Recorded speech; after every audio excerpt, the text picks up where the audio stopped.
तो स्टूडेंट्स हमारे साथ हर्षमीत कौर है। हर्षमीत दिल्ली से है और ज़बरदस्त है। ट्वेल्थ इन्होंने 2019 में किया। स्कोर 504 था। उसके बाद इस बार एग्ज़ाम दिया। 678 स्कोर है, 678, राइट। और हर्षमीत के ब्रदर मौलाना आज़ाद फाइनल ईयर में इंटर्नशिप कर रहे हैं। 2014 में उन्होंने मौलाना आज़ाद में एडमिशन हुआ था। सोचिए 602 पे एडमिशन हुआ था। और अभी हर्षमीत कि थोड़ी हवा निकली हुई होगी कि 678 पे भी होगा या नहीं होगा। ये ज़माने हैं, आप लोग इतने कंपटीशन में तैयारी कर रहे हैं। तो हर्षमीत से बात करते हैं। हर्षमीत ने आर्यन राज का जो हाई कोर्स है वो ज्वाइन किया था, जो इस बार उसका नाम अचीवर बैच है। और हर्षमीत से बात करते हैं। तो हर्षमीत, सबसे पहले ये बताइए, मॉक टेस्ट में लॉकडाउन के टाइम पे क्या स्कोर आ रहा था, और लॉकडाउन के एंड में तो हमें पता है आपका 678 आया। तो लॉकडाउन से पहले क्या स्कोर आ रहा था, और लॉकडाउन के बाद एग्जाम के एंड तक आते आते कितने स्कोर तक आप ले जा पा रही थी अपने आप को मॉक टेस्ट में? ओके, तो लॉकडाउन के स्टार्टिंग में या इनिशियली मेरा स्कोर 500 में था, या मतलब 550 तक मुश्किल से पहुंचता था। Okay. But after that it improved and like थोड़ा लाइक 600 तक पहुंचा था, नियर 600 या जस्ट 600 क्रॉस करता था, not much more than that. Okay. But हाँ, 600 मैक्सिमम या 610 20, बस उससे आगे तो नहीं गया कभी। तो एग्जाम में क्या मैजिक हुआ, ये एकदम से 78 मार्क्स का जंप ये कैसे हुआ? उस टाइम तक लाइक मॉक टेस्ट के बाद मैंने अच्छे से एक बार एनसीईआरटी रिवाइज करी थी, फ्लैश कार्ड्स यूज करके। एक मेरे को बेटर इंसाइट मिल गई थी कि हाँ, एक बार ढंग से सारे कंसेप्ट्स अच्छे से रिवाइज कर लिए थे। हाँ। तो लास्ट में मैंने थोड़े 10 इयर्स पेपर कर लिए थे, तो एक बेटर आइडिया हो गया था। तो ओके। उसकी वजह से आई थिंक एक इम्प्रूवमेंट हुई थी, क्योंकि 10 ईयर पेपर्स भी एज अ टेस्ट में लेती थी, तो उनमें फिर मार्क्स मेरे इम्प्रूव होने लग गए थे। It was more than 650 in all of them. Okay. तो एक बेटर मेटिकुलस प्रैक्टिस वगैरह कर कर उनसे फिर आई थिंक लास्ट में रिजल्ट आ गया अच्छा। तो हाई यील्ड कोर्स के अंदर आपने सबसे ज्यादा फ्लैश कार्ड्स यूज किए? हाँ, मैंने फ्लैश कार्ड सबसे ज़्यादा यूज़ करे थे, because I think that is the best way to revise. Okay. खासकर बायो और इनऑर्गेनिक केमिस्ट्री में तो एनसीईआरटी पॉइंट टू पॉइंट सब अच्छे से रिवाइज हो जाता है उससे। तो फिर वही, जैसे लाइक मैं क्वेश्चंस पढ़ रही थी तो मैंने वो करे हुए थे, तो मुझे लगता था कि मेरे को पता है कि हाँ, ये क्वेश्चन बन सकता है, इसका ये आंसर होगा, ऐसे मतलब एक आइडिया होता था पहले से ही। ओके। ओके। गुड। और व्हाट अबाउट क्वेश्चंस? क्वेश्चन कितने प्रैक्टिस किए? हमारे यहाँ पे स्टूडेंट्स हैं, कहते हैं 2-2 महीने में हमने 10-10 हज़ार क्वेश्चन लगा दिए थे फाइनल। काफी सारा प्रॉब्लम ये भी हुआ था बच्चों के साथ कि लॉकडाउन के बाद जब 5 महीना मिला, तो जो ऑलरेडी अच्छा परफॉर्म कर रहे थे, जो थोड़ा सिंसियरली रेगुलरली पढ़ रहे थे, उनके पास मटेरियल भी खत्म हो गया था। तो बहुत सारे लोगों ने इस वजह से ज्वाइन किया कि उनको ये नया मटेरियल मिल रहा है, नए क्वेश्चन मिल रहे हैं। तो आपने भी काफी क्वेश्चन लगाए या सारे नहीं लगाए? मैंने मेजॉरिटी क्वेश्चन लगाए, और मोस्टली उन टॉपिक्स के जो मुझे लगता था कि मेरे वीक हैं। ओके। ठीक है, तो मेरा लास्ट तक आते आते एवरेज एक दिन में 200 to 300 क्वेश्चन हो जाते थे टोटली दिन में पूरा, अगर सुबह से लगाए तो। क्योंकि जिसमें तीनों सब्जेक्ट्स आ जाते थे, तो मैं कोशिश करती थी कि जो सब्जेक्ट्स वीक हैं और जो एनटीए के जैसे मैंने टेस्ट दिए थे उनके अंदर जो मेरे को लगता है गलत हो रहे हैं, तो उन श्योर। टॉपिक्स के क्वेश्चन फिर मैंने अच्छे से कर लिए थे। ओके। तो टाइमर लगा के करती थी या अपनी रफ्तार से करती थी क्वेश्चंस को? आपने कहा 200-300 क्वेश्चन डेली, तो टाइमर लगा के करती थी? इट्स लाइक हाँ, मैं टाइमर लगाकर करती थी, पर ऐसे जैसे समटाइम्स फिजिक्स नहीं हो रही, तो उस टाइम पर लगता था कि नहीं, पहले ये ढंग से एक बार कंसेप्ट क्लियर हो जाए, फिर हम श्योर। उसके बाद स्पीड का देखेंगे। पर पहले कंसेप्ट एक बार क्लियर हो जाए। पर हाँ, फिर एंड में मैंने लास्ट तक तो सारे टाइमर में, यहाँ फिक्स टाइम है, you have half an hour, you have to finish this, ऐसे करके ही करा था।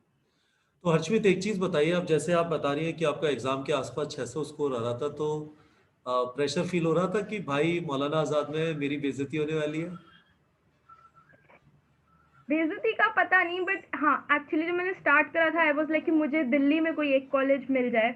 मैं ओके। ऐसे स्टार्ट कर रही थी, मुझे एटलीस्ट उतना तो लेवल रीच करना है, बिल्कुल टॉप नहीं तो। बट देन फाइनली कर करके पहुंच गए, हो कहीं गया। ना कहीं तो पहुंच ही जाएंगे। हो गया। तो मैं एक आपसे चीज पूछना चाहता हूँ, और मैं बच्चों को इस बारे में जरूर बोलता हूँ। काफी सारे बच्चे जब तैयारी चालू करते हैं, उनसे पूछो कहाँ पहुंचना है एम्स दिल्ली, वो मुझे फोन करेंगे और वो मुझसे कहेंगे सर बताइए एम्स दिल्ली कैसे पहुंच सकते हैं, मेरा लेट से 200 स्कोर है, 300 है, इवन 500 है। और मैं उन्हें ये बताने की कोशिश करता हूँ कि आप इस जर्नी को सीरियसली लीजिए, आप कहाँ पे पहुंचेंगे उसके बारे में रोज परेशान मत होइए। और आपसे जब मैं बात कर रहा हूँ तो एक लेवल पे आपने अपने ऊपर ये प्रेशर नहीं लिया कि भाई मौलाना आजाद में है या मौलाना आजाद बेस्ट कॉलेज है या एम्स चली है, मुझे वहीं जाना है, otherwise I not be successful. ऐसा सोचती थी? आपकी बातों से लग नहीं रहा कि आप इस तरह से अपनी नहीं, अपनी मेंटालिटी से, मतलब इस मैंने मेंटालिटी से अप्रोच किया। हाइपोथेटिकल वर्ल्ड नहीं बनाया था कि मुझे वहीं पहुंचना है। मेरे लाइक स्टेप बाय स्टेप था कि मैं एटलीस्ट एक दिल्ली में गवर्नमेंट कॉलेज अचीव कर पाऊँ। श्योर। फिर उसमें बात था कि अगर मेरे को लग रहा था कि हाँ उतना हो जाएगा, so now I have to improve to get a good rank. तो मैं करेक्ट। अपना लाइक स्टेप बाय स्टेप चलती थी, ऐसा नहीं था कि सीधा एकदम कि नहीं बिल्कुल टॉप हो जाएगा। हाँ बट हाँ। हाँ था कि इतना था कि एटलीस्ट अगर 550 है तो इस साल कुछ इम्प्रूव उससे तो बेटर करना है। तो अपने आप से बेटर करने की सोच कर आगे थोड़ा बढ़े तो बेटर रहेगा, रादर देन पूरा ही टॉप सोच लो सीधा पहुंच जाएंगे हम वहां ऊपर। ऐसा वेरी नहीं हो गुड। पाएगा। फाइनल चीज पूछ रहा हूँ, आपका रूटीन क्या होता था, कितने घंटे सोती थी daily? Like I am someone who love to sleep, तो मैं उसको फिक्स रखती थी कि रात को सोना है, हाँ। 6 घंटे फिक्स्ड है। कि हाँ। लाइक अगर मेरे को लाइक जल्दी नींद आ जाती थी तो मैं 6 बजे लाइक 10 बजे रात को सो जाती थी। हाँ। I was the one who used to wake up early, so हाँ। लाइक अबाउट 4:35 मैं सुबह उठ जाती थी। ठीक है, हाँ। तो सुबह इट्स लाइक उस टाइम पर थोड़ा फ्रेश होते थे तो थोड़ा पढ़ लिया 1 घंटे 2 घंटे, फिर you can rest, have breakfast and then come back to your routine. ठीक है, अब now you have the whole day and फिर रात तक फिर मैं वापस लाइक मेरा रूटीन बहुत सिंपल प्लेन था, ऐसा नहीं था कि मैं बहुत ज्यादा घुस जाऊँ बिल्कुल पढ़ते रहो। I correct. Use to have breaks, मैं आराम आराम से ब्रेक लेकर पढ़ती थी। बट हाँ, इट इज लाइक कि जैसे टाइम पास आता जाता है you your self get serious कि नहीं अब तो उठने का टाइम नहीं, अब तुम खुद ही बैठे रहोगे, फिर तुम्हें मन भी नहीं करेगा उठने का कि हाँ पढ़ रहे हैं तो पढ़ते रहो बस।